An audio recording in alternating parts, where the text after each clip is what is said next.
Papa ni Kim Chiu, na-touch sa ginawa ni Paolo Avellino. Kim Chiu, proud GF.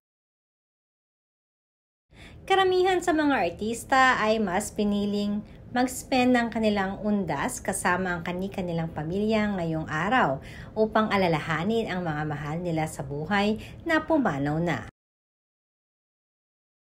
Isa na nga dyan si Kim Chiu na makikitang nagbahagi rin sa kanyang social media account ng mga kaganapan sa puntod ng kanyang mahal na mama. Kahapon pa lamang ay isinet na ito ng team ni Kim katulad ng kanilang nakakagawian every year.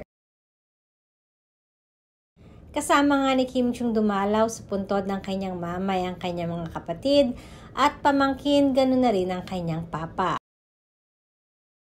Kung saan ay nagdala sila ng mga bulaklak at kandila at nagpamisa na din. Bagamat magpahanggang ngayon ay aminado si Kim Chiu na parang hindi pa rin siya makapaniwala na matagal nang wala ang kanyang mama. Pakiramdam daw kasi niya ng ating Chinita Princess ay parang kailan lamang na magkasakit at mawala ang kanyang pinakamamahal na mama. Samantalang amin din namang napag-alaman na na-touch di umano ang papa ni Kim Chiu sa ginawang gestures ni Paolo Avellino para sa mama ni Kim Chiu. Dahil nagpadala di umano si Paolo ng bouquet of flowers para sa puntod ng mama ni Kim.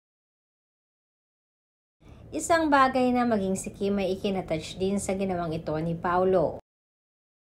Kaya naman hindi rin may aalis ng mga netizens na talagang mapaniwala na sadyang there's something special para kina Kim at Paolo. Komento kasi ng mga netizens yung mga ginagawang gestures ni Paolo ay pagpapatunay lamang na special si Kim at ang pamilya niya para sa kanya.